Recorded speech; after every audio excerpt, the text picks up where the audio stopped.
Today, for the first time, Congress voted to override a veto from President Trump.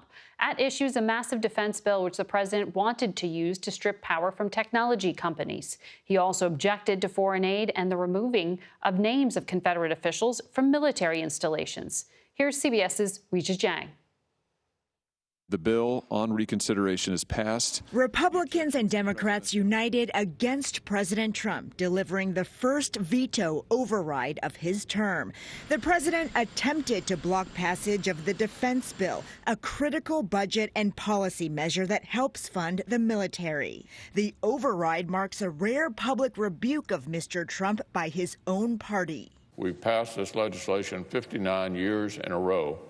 And one way or another, we're going to complete the 60th annual NDAA. President Trump remained out of sight on this New Year's Day, but on Twitter promoted what he called the big protest to stop the steal. The president's supporters plan to pack Washington on Wednesday, when Congress will certify the election results.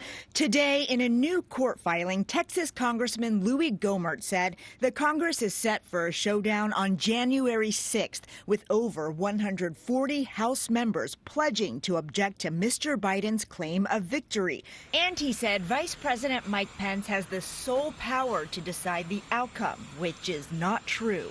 Just last night, the Justice Department asked a federal judge to reject Gohmert's lawsuit on behalf of Mr. Pence. Republican Josh Hawley is the only senator who has said he plans to object to President-elect Joe Biden's victory.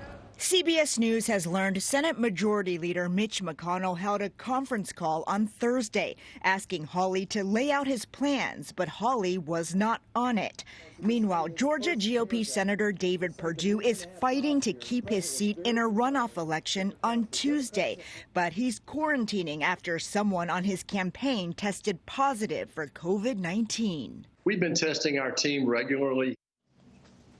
The Georgia runoffs will determine control of the U.S. Senate, with stakes so high. Today, Vice President Pence announced he will campaign there on Monday, in addition to a rally President Trump is holding.